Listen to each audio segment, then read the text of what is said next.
Well, hey, everybody. I'm super excited because this is our first season, first episode of the Cami and Laranisha podcast. Yay! And I am one of your hosts, Cami. And I'm Laranisha. And we are really excited about being here. I cannot wait till you guys really just dive in and just take the journey with us. This is really, I believe, going to be life-changing and just healing for everyone. Yeah. So let's just take it one step at a time. So, what was why are we here? What's the whole purpose of, why did we do a podcast, right? And why are we sharing this story? And so I'll go first, and then I'll have Larry go second. So basically, I went on a healing journey. It was, I would say 2009. That's when my youngest was like a baby, tiny baby. 2009, I felt this tapping at my heart. And I was like, okay, I felt God was like talking to me. And so that tapping never left. But I was so consumed in doing other things, being busy, thinking that I was like, okay, God, I'll get to you later. And so that tug just kept getting louder and louder.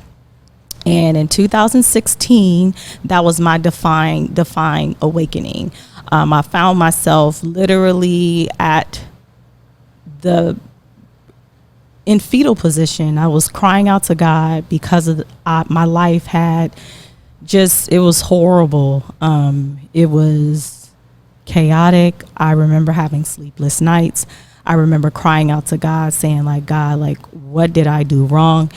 Every area of my life was broken. My marriage was broken. I was broken. I was trying to be the best mom, trying to be the best wife. I was like, okay, well, maybe I'll just my answer is in making more money. Maybe my answer is in doing this. Maybe my answer is in doing that. And then I became very consumed in church. And I was like, okay, well, maybe I'll just be busy with church and I'll just do that. And the more that I kept trying to do that, the more chaos I kept feeling. And so when I found myself in a fetal position and I literally was bawling in tears, God, why is my life so broken? What is going on?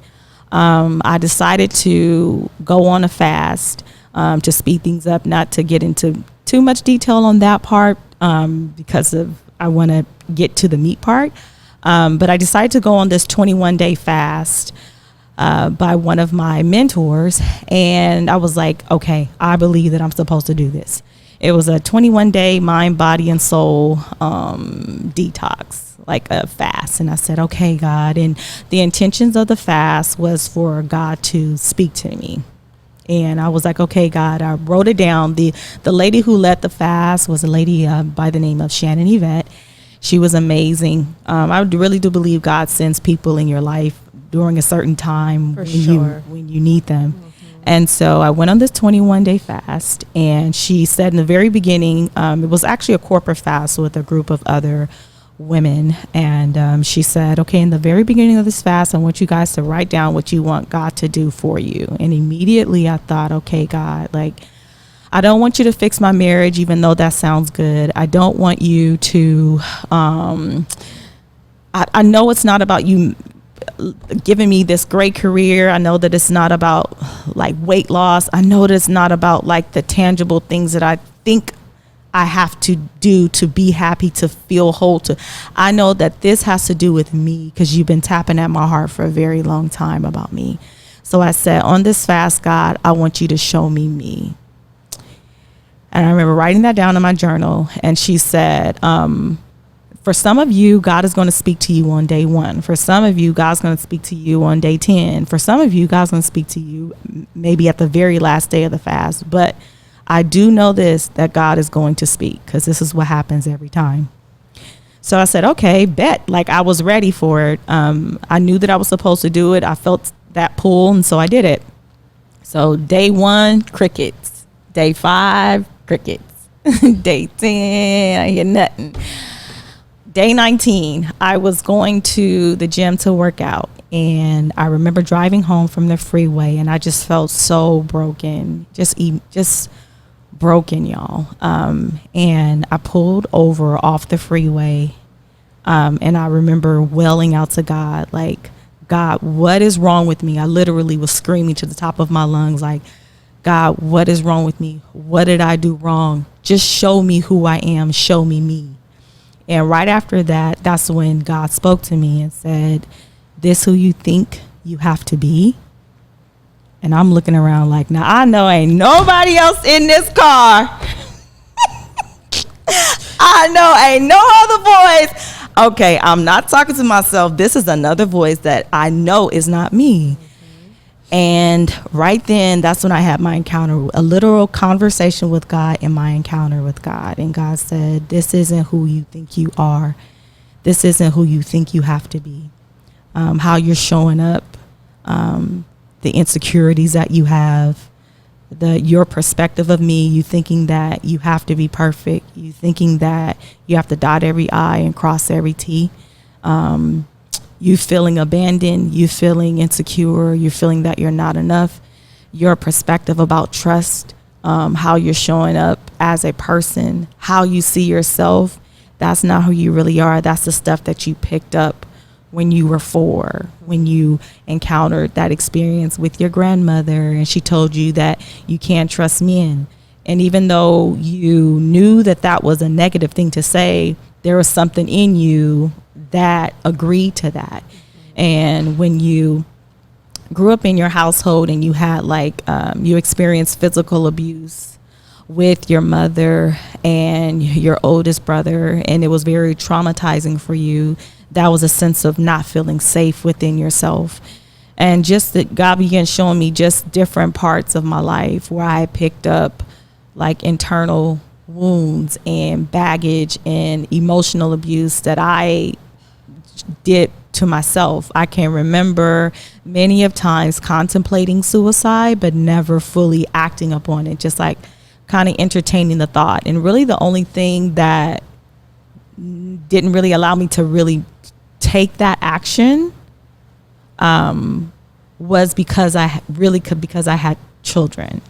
And at the same time, I didn't really want to hurt myself like that, but I entertained that thought many a times. And I said, whoa, something has to change.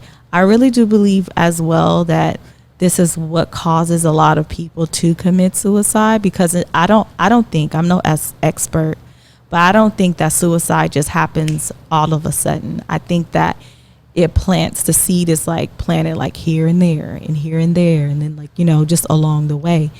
And when I had that encounter with God and God began showing me all of the baggage that I had carried, my eyes were just like fully open. And, it felt as though I had like this intervention with God. Like, this ain't who you are. Let me show you all your stuff. Let me show you all your baggage, all of yours. And so I didn't feel embarrassed, but it was a moment of truth. And not only was it a moment of truth, but I felt like, oh my God, like that's who I was. And right then at that very moment, that's when I had pivoted. And it was like I had an out of body experience of looking at myself saying that wasn't me, but all that time I thought that was me. It was like dysfunctionally functioning.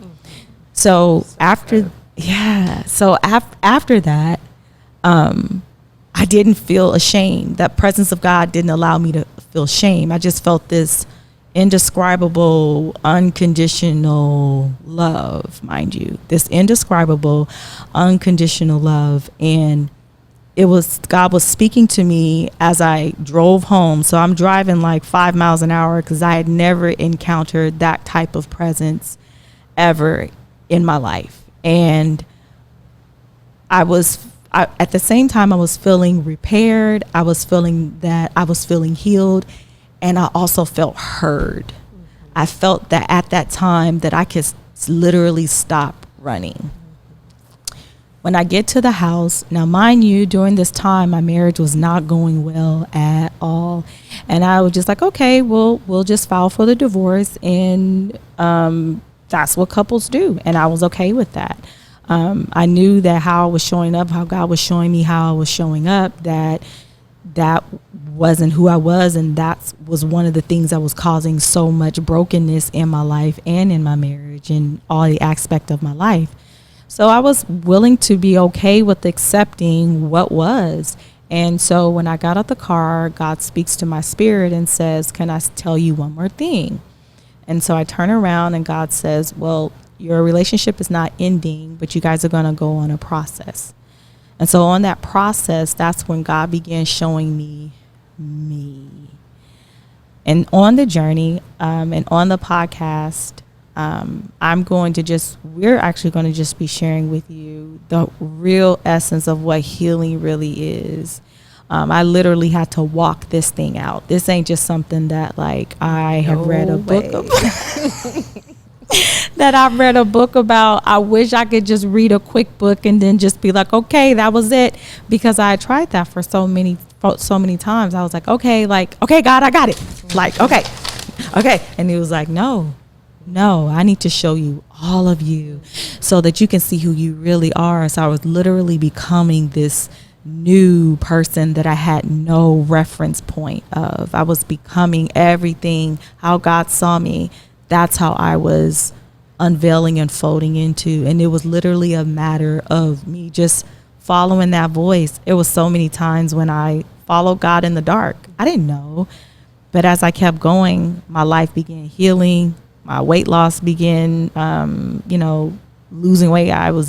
So my whole life transformed. And I'm here today because this is something that I've always been pulled and tugged at. And did you want to talk about how I met you, or did you want to just share your story? I think I should share my story, Okay. and then we can pull it in. Okay. Okay, so you're finished? Yes. All right. Hi, guys. I'm Laranisha. I guess I want to start off by saying how I got where I'm at today, which I'm a hairstylist, a celebrity hairstylist. And she's amazing. Thank you. I mean, I do everyone, and I specialize in braids, so that's what people know me by more so. But I mean, diving into my story, I have to dive in maybe a little bit backwards because I am an established hairstylist. So getting where I'm at today wasn't by accident. It was actually getting to a point in my life where I was like, no more. Like, I couldn't take any more of the doubt I had against myself, the hurt that I carried along the way. And I want to say my first encounter with God and learning who I was on this journey happened when a family member of mine passed away. And it was a tragic passing. It wasn't something like he'd gotten sick or anything like that. So I want to say around 2006, 2007 was my first encounter with knowing God speaking to me and strategically to me. And I'm like, what is this? It scared me because I'm like, he spoke to me that something tragedy would happen. He didn't give me a name or anything of that nature, but it was so clear. And when I got the news that I lost someone, it just, everything in me just, I don't know, everything woke up, and I need to know who this man that could speak these kind of volumes in my life. And from that moment forward, I got into church, and I dove into church fully to understand who this person was, so then I can understand what was actually happening in my life. Because in that moment, I shut down on everything. I didn't want to do hair. I didn't want to pursue my career in my college. I mean, I was in school. I was in beauty school at the time. I quit that. And I literally was lost. I didn't know who I was at that moment because I just didn't know how to carry the hurt. So long story short, I dove into church 100%. Like, I was there sun up to sundown. I was on the dance ministry at my church, which was really important for me because it helped me to be able to pour into other young ladies that were going through the same thing I went through.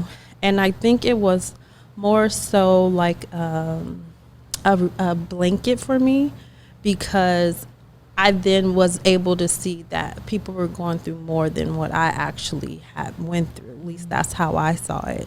And so it just helped me to want to do more, want to be more, and then being a resemblance or just a role model to these young ladies helped me to just strive to do more and like go back to school and get my license to do hair. And then I was pushed because at the time I was actually wanting to be a model. And so I left that all behind because God was speaking to me and he was telling me which way to go. But of course I didn't want to listen. I wanted to do what I wanted to do and make sense of it my way. And so by this time, I've had a son. I have a son at this moment, and he was born, the most beautiful thing I could honestly say. My firstborn was born. I do have 3 kids, but he was born in 2004, which changed my life too. But I felt like I was ready to be a mom. So young, but I felt like I was ready. And it just feels like God had equipped me to be a mother at that moment in time, and still today. I mean, it's the best thing I ever had happen in my life. So it helped me to actually touch other young girls and actually show them, like, you don't have to give up on your career. You don't have to give up on your dreams to keep going. And it just got me to where I am today, where I could be solid and knowing like I didn't have to change who I was. And so going down the line, and after I figure out, okay, I have dove into church and I'm like buried. Like, you could not get me out of church. I was there. It was my life. And so when I got into the ministry, I became the leader of the dance ministry. And that's your gifting, not mine. It was a blessing and a curse, because this is where I come into church hurt, and I witnessed all of that. Wow. And it didn't feel good, but because at this point in my life, I relied on God to lead me in every area.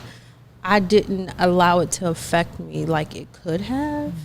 And so I just listened to what he told me. And whatever he told me to do, I don't care who it was, I just did it.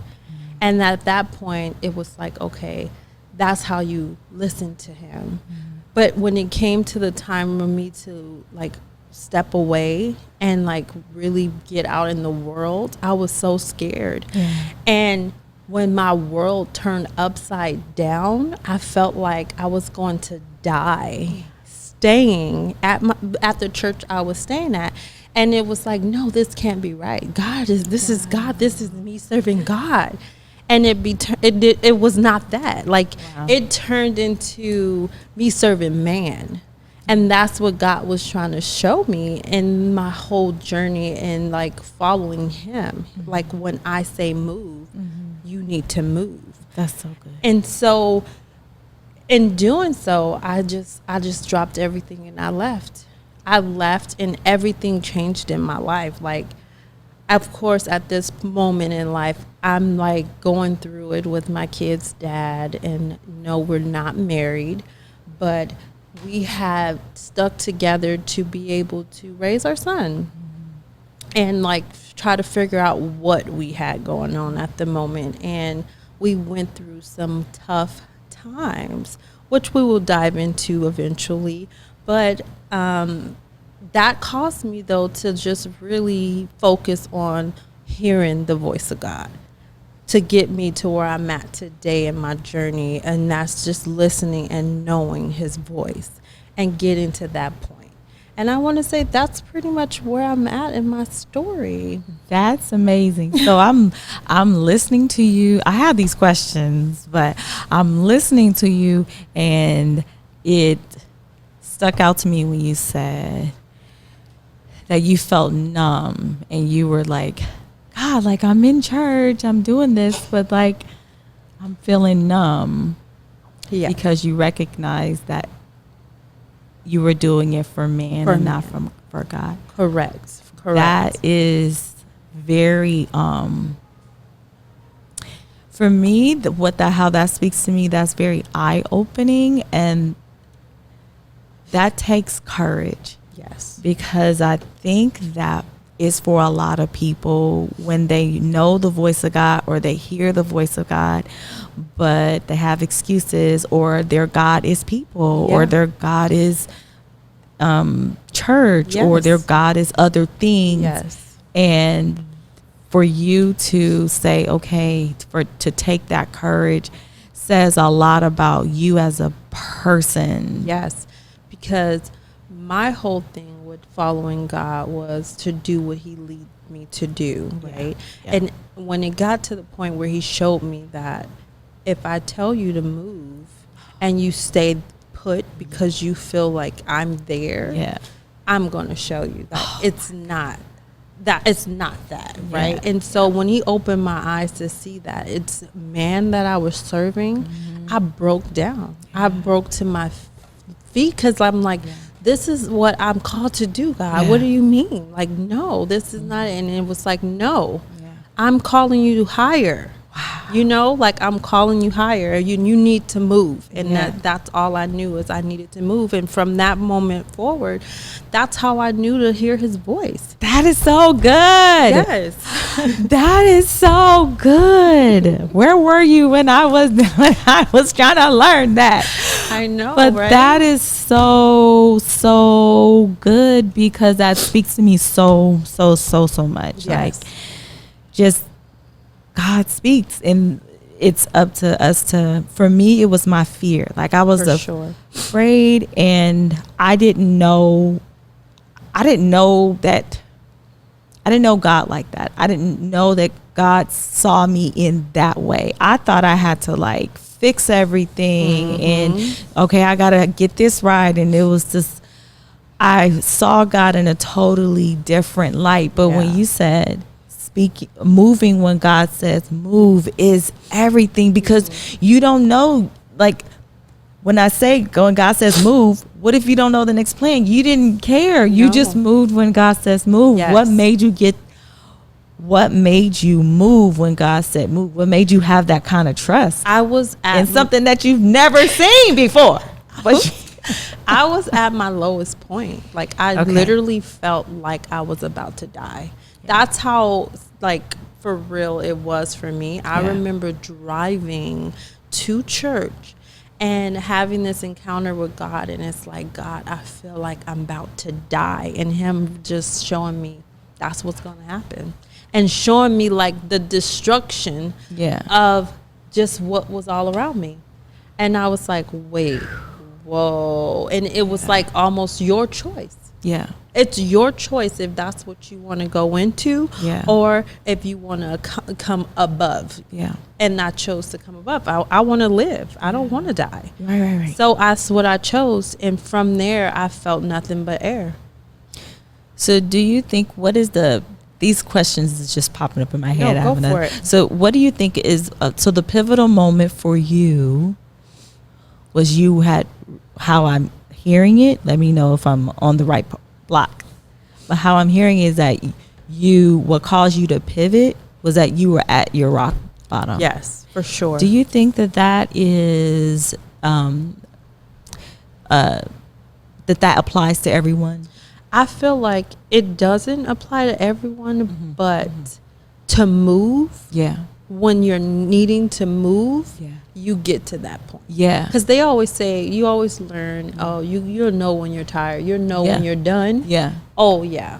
because when you get to that point, like you mentioned earlier about suicide, those thoughts are planted, like you said. They're for sure planted, but it's planted in that fear of not knowing which way to go from there. You know, so you thinking like, I have nowhere else to go. This is it, because you can't see the vision that God has for you unless you listen to his voice. Because for me, I seen the vision, I just didn't know how to get there. You know, so it's like I either gonna trust him and do the steps he's telling me to do, or I'm gonna stay here, be scared, and die. Those were my options.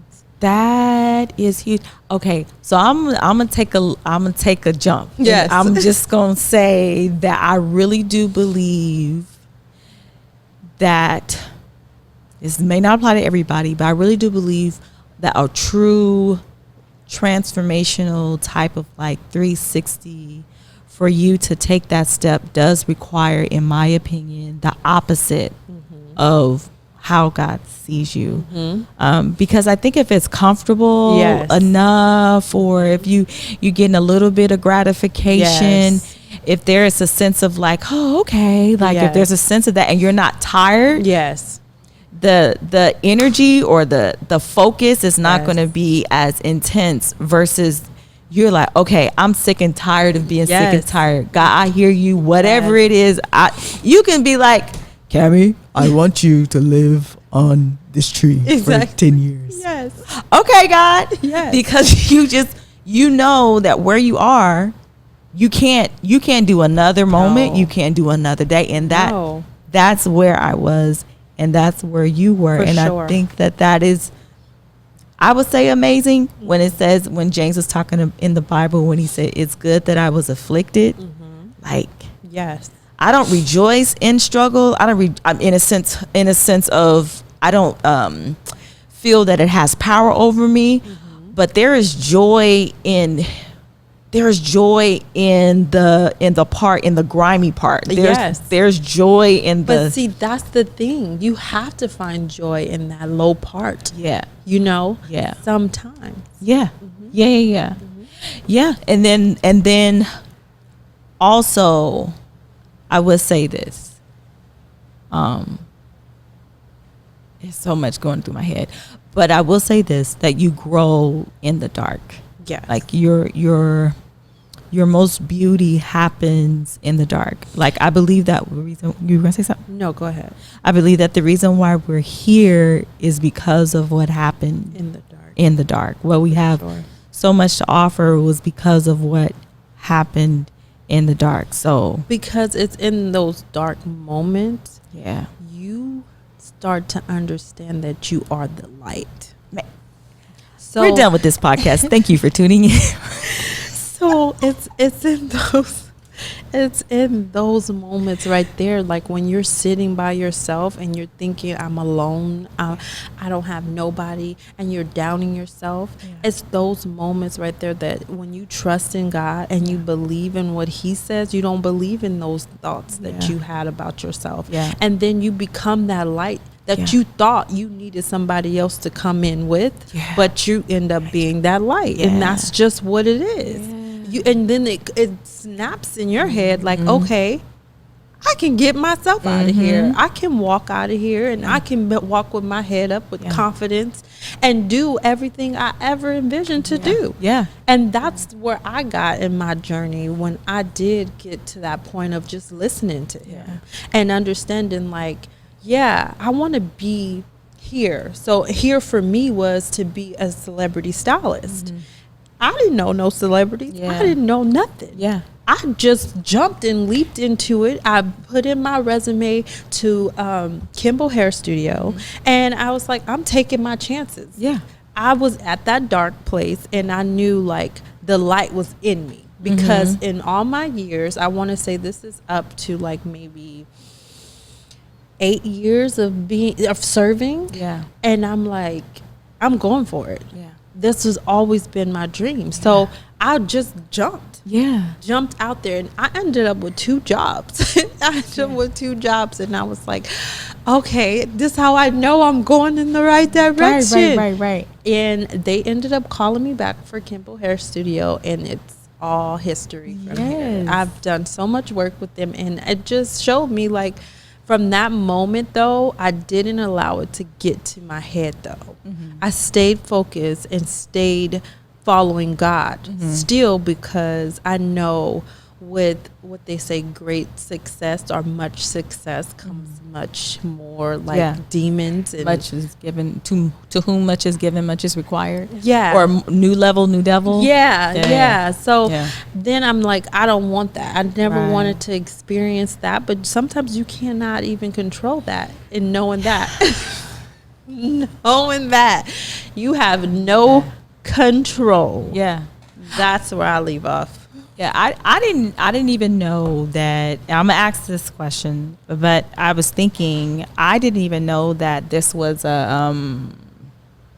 my calling. I didn't know. I had no idea. I always knew I had the gift of healing and all that, but I didn't know. And so the calling became much bigger than myself. And even when I tried other things, it was just, I always felt that like strong pull on this journey. So I was like, this is bigger than myself. Wait a minute. God, what are you saying? What are you telling me? And then God had brought you into my life. And we'll have to talk about that on another podcast. But it was just, in short, it was just like divine timing. Like, Definitely. I was like, And oh I my met God. Cam doing her hair. Isn't that crazy? That's insane. That's another podcast. Yes, that is. But that sums up my journey. Yeah. That basically sums up my journey. I think I have like, can we do like one question? Go right ahead. Okay, so I think I'm gonna ask this for you, and then the same for me. Okay. So the question would be, why now? Why are you sharing your story and helping women and men heal? Like, you could have kept this journey to yourself or with your family. Why now, and why share it with the world? I feel like the world needs to hear the truth. I feel like it's so much chaos and hell that is going on in the world today, and sickness, Yeah. that people have distorted vision of who God is, Wow. truly is. Yeah. And for me, my walk with him has been so strong and so solid that I have to have tunnel vision. Yeah. And to be able to tell this part of my story to help heal others is everything.